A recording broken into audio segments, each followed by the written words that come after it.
Hi, welcome to Murf+E Unfiltered Zero BS Biz Talk. I'm Kathleen Murphy, your host, and I'm here today with my co-host, Jason Alexander. How are you, Jason? So far, so good. Thanks for having me, Kathy. Oh, you're very welcome. I'm really glad that you could be here today because I've wanted you to be on the show for a while. And one of the reasons has to do with the title of the show, which we'll get into, and people understand and appreciate why you're here today, beyond just the reason for the title itself. So today's show is about getting what you need from a conversation. And we have conversations all the time. We know that. Unless, it was funny, I was talking to a friend of mine the other day saying that she's going to a retreat where she's not going to speak for 3 days, which I can't even imagine. She's going to be suffering doing that. But this show is about thinking about, have you ever paused to determine if your discussion or your conversation is working for you and the person that you're having the conversation with? Because very often we're not appreciating the fact that perhaps the conversation that we're having is one-sided. And that obviously isn't going to serve anybody well, perhaps the person that's trying to have that conversation. But no conversation is intended really for it to just be one-sided. Conversation implies that you're going to have this back and forth exchange, like we will, for example. And I was recently having a conversation with somebody about, is there such a thing, Kathy, as conversational productivity? And I said, there absolutely is, because we all know that there's certain conversations that are much more productive than others. There's some conversations that you have during the course of the day or whenever that you just say, all right, well, that was sort of a meaningless conversation. We were talking about the weather, just maybe important, probably not. And so today we're going to be focusing in on discussing the aspects of how is it that we can enhance our level of conversation. I've got some tips to share. I'm sure you do as well. And I've got one particular tip especially that I'm looking to share. So particularly because we know that not all conversations, like I said earlier, are equal. I'm curious, you're a really strong communicator. Have you always been a really strong communicator? Because when I first met you, I thought, wow, Jason is so articulate. He flows like melted butter conversationally. Is this something that you realized that you were good at? Have you always been a good communicator? Can you talk about that in terms of maybe if you weren't, how did you get to where you are today? Excellent. So I'd love to comment on that for sure. Although the bars have been set really high for me to deliver in such a fashion, right? I'm only setting you up for success. Of course, and I for you. So I don't know the answer to the question, have I always been an effective communicator? I think I was a pretty early talker at a young age, and I think in terms of communication, there's two very different sides of communicating properly. There's the output, which is the actual talking, articulating, et cetera. But then there's also taking in the information that you're looking to get out of the conversation. So what I've tried to work on as the years go on, and I look at it as an evolutionary sort of a thing where. Sure. I hope I'm having higher quality conversations today than I did yesterday, and better conversations tomorrow than I am today. I think that there's two things that you're trying to get out of a good conversation. One is the information that you're seeking, but also the other side of that coin is connection. Absolutely. With the individual that you're making, right, or the individual that you're communicating with, rather. Right. So. I don't know if that answers the question up until this point, or if I should go on in further detail, but what are your thoughts there? So I think it answers my question to a degree. I'm curious to learn from you also whether you feel you converse differently, say, in business or personally. Mm-hmm. Is there any kind of a switch that goes on when you're having different types of conversations, or do you find that you have a similar conversation approach, whether it be with a friend or perhaps a colleague at work or perhaps one of your clients? Yeah, that's a good question. I think that my conversational style tends to be very similar from personal to professional interactions. I think that there's a level of personal transparency in terms of my output that probably wavers depending on my audience. Sure.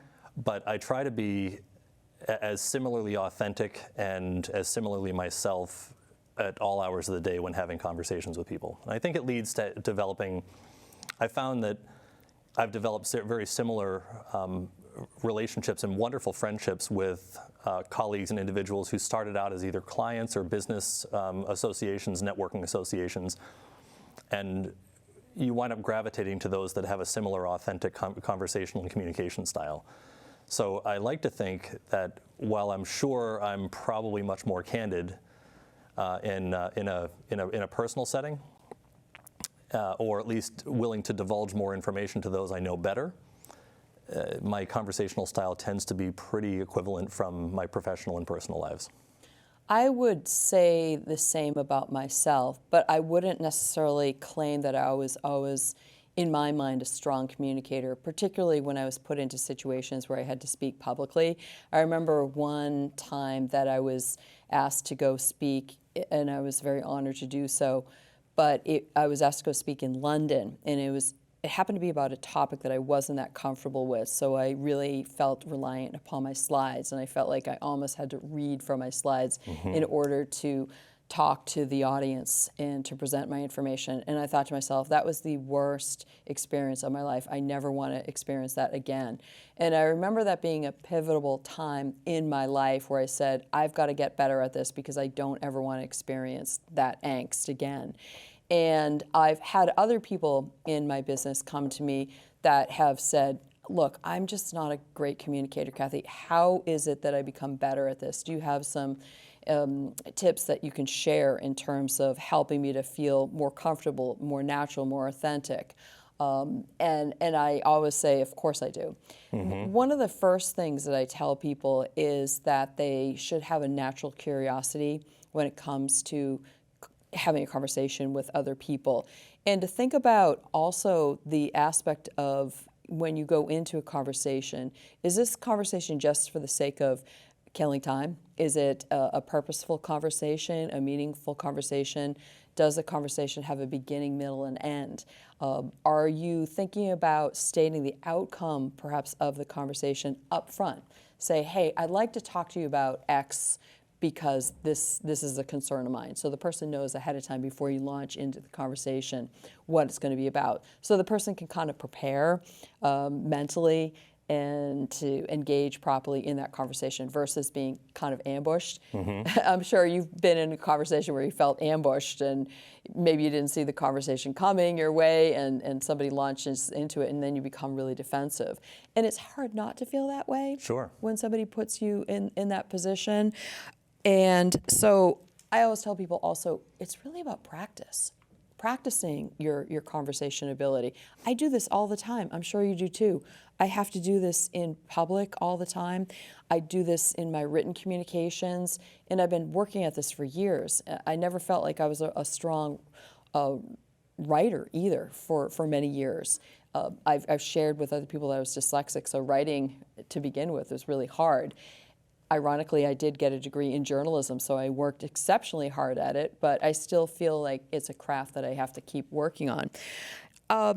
In terms of teaching the art of conversation, do you have any sort of thoughts that come to your mind in terms of if someone were to come to you and say, hey, I'm really struggling with being able to get my point across. I feel awkward. I just feel like I never accomplish conversationally what I'm trying to do. Do you have any suggestions for someone that might come to you with that kind of a question and concern? Yeah, I think I do. And I think about a couple of different scenarios where I'm either training a sales professional, for example, on how to properly engage with a prospective client or an existing client, or if I'm just talking to an individual on a personal basis. I think that there's a big difference between having a conversation and waiting for your turn to speak.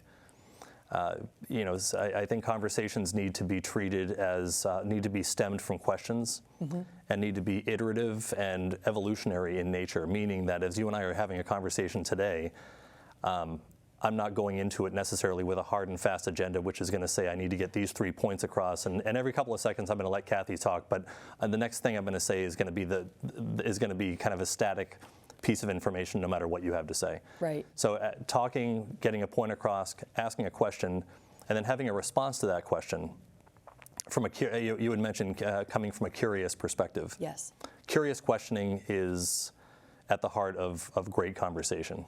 So giving people an opportunity to talk about their experiences, giving people an opportunity to talk about their accomplishments, their challenges, whatever's on their mind, is really where great conversation stems from, as opposed to just being sort of a one-sided monologue with pauses for people to get in some word edgewise without really caring about what their response is in the first place. Exactly. If that makes any sense. It makes perfect sense, and it was funny. I was thinking about a conversation that I was having with a family member last night, as a matter of fact, and so I'm not gonna call them out on this specifically name-wise. They know who they are, and I find that this is something that I've experienced with some of my other family members and other people outside of my family. It's just not a critical take on something that my own family is the only one that's doing.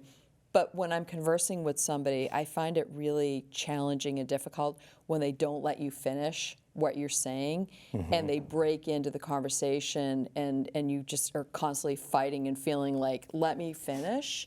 And to that point that you just talked about, allowing there to be a pause in between so that it's not just so back and forth that your head starts spinning. And I called this person out on this last night because I just became so frustrated. I said, are you even listening? I didn't feel like they were listening. I felt like they had this agenda of they had to get, to your point 1, 2, and 3 in, and I just felt like, oh my gosh, this feels like combat. And we were just having a regular conversation. It didn't necessarily lead to anything inspiring or anything that was resolved, but it felt hard. It felt more difficult than it needed to be. So that's something as a tip that I ask people to consider whether they converse that way, because I don't think that they're aware of it. Have you encountered somebody that is like that conversationally? Well, 100%. I think we all have. And I really think there's 2 roads you can travel with somebody that's in that kind of a headspace, which is to either be willing to pivot and learn more about their perspective. They could be coming to you from having a really difficult day. Their anxiety could be through the roof. They could be Good point. Dysregulated. They could be for a variety of different things. Sure. Where it might behoove you to back burner your agenda for a moment and say, tell me, now that we've pivoted a little bit, tell me a little bit more about that. Tell me more about where you're coming from. Or putting a rapid end to the conversation as quickly as possible, realizing that you're just going to what's the word I'm looking for? You're going to surrender to the notion that you're probably not going to get out of the conversation what you wanted to get out of it. Right. And try again a different day. Yeah, I think that's great advice. And I think that one of the things that I also suggest to people in terms of if I feel that they have a conversational style that can be improved upon, I'll ask them, do you have anybody that you admire in terms of a conversational approach? I've got 3 people that I admire that I listen to help myself develop in terms of my conversational style as well. There's a social researcher called Brene Brown that you may or may not have heard of. Really like her. There's Simon Sinek. I like his cadence. I like how his style is, his upbeat nature. And I recently had the opportunity to listen to a gentleman by the name of David Brooks. And he just came out with a recent book that was titled The Essence of Do You Really, Getting to Really Know Somebody. I'm butchering the name of his book, but it's the essence of how do you actually have the notion of really knowing somebody, and what are the steps that you can go about in order to have a deeper sort of meaning and relationship and conversation with somebody. So I just started into his book, and I will get the name of the book right at some point, but I can share that in my notes. But I have some tips that I wanted to share with our audience, just in terms of what I help to convey to my clients who are in business and sports coaches and individuals too. So this can be applicable sort of in a broad sense, if you will. And the first one is to, prior to having a conversation with somebody, consider what is it that you want the outcome to be. So that's a real strong one. Also, during conversations, pay attention to somebody's body language. I think that sometimes we forget to do that. If somebody's looking down, they're looking away, they're looking stressed, their neck is becoming red, you may be stressing them out. They may be sweating, they may be doing all kinds of different things, folding their arms, all kinds of different body language that's going to give you a hint as to whether they're really paying attention or whether they want to run away from this conversation. Because some people feel like they can't run away, but their body language is demonstrating that they're not listening, they don't want to hear you. Another one is appreciating what your energy level is that you're bringing to the conversation, and is that energy level appropriate for the conversation? During a conversation that is really serious, are you having a sort of emotional and conversational level that is maybe more expressive of a time when things are great, jolly, everyone's happy, and the tone should be different than that? So I think sometimes people aren't aware of the fact that they need to make an adjustment, if you will. So the volume needs to change, or the treble or the bass or whatever those aspects musically would be that they would apply voice-wise. How about you? Do you have some suggestions for people in terms of conversationally also what else they might be able to do to switch things up, to make themselves get to a different level conversationally? Yeah, I think that there's two things that come to mind, and they coincide a bit with some of the tips that you had to share, which were fantastic, by the way. Oh, thank you. You're welcome. I like to, being a fairly authentic and transparent communicator, I like to gently establish the boundaries of the conversation from the get-go. And I like that. I don't necessarily mean I want to force the issue or I want to try to pull sensitive information out of somebody who's not willing to share it. Sure. But if I get off on, I have conversations with many different professionals and colleagues throughout the day, and sometimes people will make the mistake of asking me, "How you doing?" Right. And it's very rare that I'm ever going to respond with something like, "Fine, yourself." I'm going to answer the question, typically authentically. Well, let me tell you how I'm doing, and this is what's happened during my day, and this is what's challenging me today, and this is, and were you interested in what I had to say? So. What's been successful about that in helping me create deeper connections with people through conversation is when you lead by example in that capacity, you're letting people know it's okay to share Yes. a deeper, less superficial amount of information. Absolutely. You can have, it typically doesn't happen this way, but you can have really meaningful conversations about the weather and how it affects you, and is there any seasonal affective disorder that's going on, and things like things along those lines. True. Typically, it's us just saying, "Nice day, so that's number one. And I'm not saying that it's a catch-all or a flawless approach to communication, but I have found that being able to lead with transparency and authenticity to whatever level that you're comfortable doing so is going to open up your audience to communicating in a much similar way. I would agree. Number two is, and I mentioned this before, but you want to lead with questioning. And I like to try, as much as I can, get incredibly chatty and go off on a number of different diatribes. I like to, when I'm communicating most effectively, lead with questions. Not be afraid of maybe some awkward pauses while I process the information that I've just learned, and coming up with a follow-up question, instead of coming up with superficial jargon to here we are. We're having a pause right now. Instead of coming up with superficial jargon to kind of fill those gaps in between thoughts that are being shared. Right. So I'm going to repeat. I said it before, but curious questioning for me is at the heart of some of the most effective conversations that you can be having, whether they be personal or professional. I love that. I love that. I have some additional tips. I covered this one a little bit, but paying attention to the tone of voice is a critical aspect, and being aware of whether you need to modify this delivery tone. And when you're speaking to others and you're attempting to be influential, are you coming across as being dictatorial, or are you coming across as being someone that really cares? I was having a very meaningful, powerful conversation with one of my sports teams this week, as a matter of fact. And I had a message that I was asked essentially to deliver in a roundabout way. And I didn't expect to have the kind of emotion that I did, but my voice was cracking up. I felt like I was going to start crying because I truly cared, and I felt so passionate about what I was saying. And what I did say was a very limited amount of words, but I basically told this group, and it was, I think, a pretty powerful message, that I questioned them and asked them to consider whether they were showing up for one another, for their teammates, for their coaches, etc.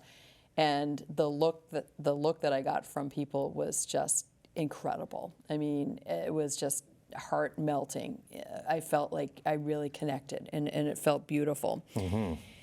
Also, considering whether you're coming across as being defensive when you're having a conversation with some people. Sometimes people aren't aware of the fact that they may not realize that they're defensively sort of communicating back conversationally with somebody when maybe they didn't intend to be that way, but it could have been that they felt that they were put into a defensive position. So if you feel like you're being defensive, take a pause, take a breath, take a moment, tell the person, I don't mean to come across as if I'm being defensive, but this, I understand, is seemingly the case. The other tip that I would share is, are any of your conversations exciting? And if they are exciting, or perhaps if they're not exciting, maybe they're filled with negativity, making sure that you're striking a balance conversationally with people and not being labeled as that person that, oh no, here they come, this is going to be a negative conversation. I would much rather have somebody say, wow, I love it when I see you coming towards me, and I know that we're just going to have a terrific, meaningful, deep conversation, and it's going to be a conversation that I'm going to take away something from and be able to do something with it, versus, gosh, when you talk to me, I just my day just goes downhill from that point. and being aware of where you want to be looked at sort of conversationally from the aspect of other people. And so I don't think necessarily people perhaps give that a lot of thought in terms of that's actually a thing, conversationally, how you might be labeled. So Can I actually just share, not to interrupt, Yeah, but there's please. just, before I lose a thought, which thoughts will just come in and out really fast. Oh, I get it. Yeah, I think that being willing to experience self-awareness during conversations is incredibly important. Yes. And I know that people have a hard time believing this about me, some people who know me well, but I'm naturally an introverted person that projects in an extroverted way. And I feel at times as though I can be awkward in conversation. Which is fine. It's part of my makeup, and it's personally accepted and is what it is.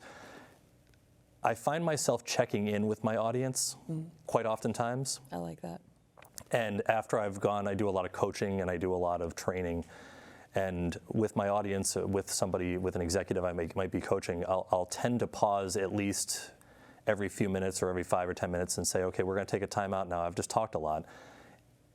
My intention for the previous information was to get this point across. Does this make sense so far? Am I losing you? Is there anything I need to rewind on and elaborate on? Am I going too far, and have I shared too much information at this point in time? It sounds very deliberate, and it might sound a little bit awkward for some, but for my own personal conversational style, being willing to check in, hit pause for a minute, and say, in whatever way, shape, or form you ask the question, are you still with me here? Are we good? It can be a really effective communication style as well. I really like that, and especially the cadence that you strike and that you allow people that time to think. People respond differently conversationally. Some people need extra time before they can respond, whereas we expect most people to be able to rapidly respond to whatever it is that we're saying. That's not reasonable. So the fact that you're giving people that space to be able to do that.